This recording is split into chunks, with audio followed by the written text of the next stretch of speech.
Vaikštinėjo po kiemelį vištytė ir vedžiojosi pulką viščiukų.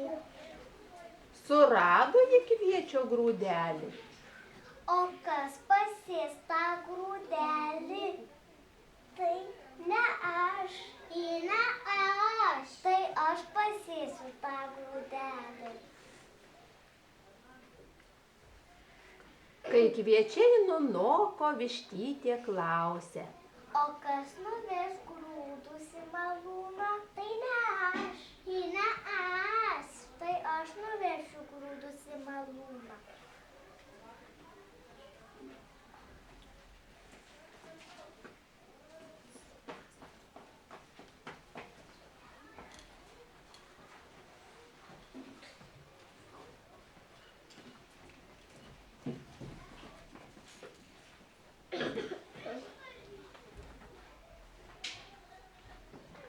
Parvežė vištytė iš malūno miltus ir klausė.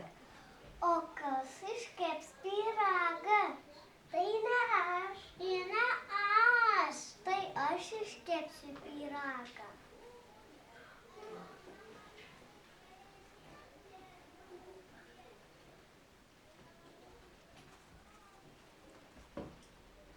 O kas valgys tą pyragą?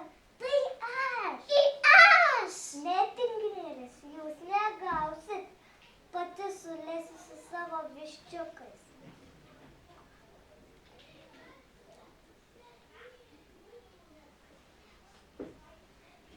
Na, tinginėlis, ar kitą dieną dirbsit?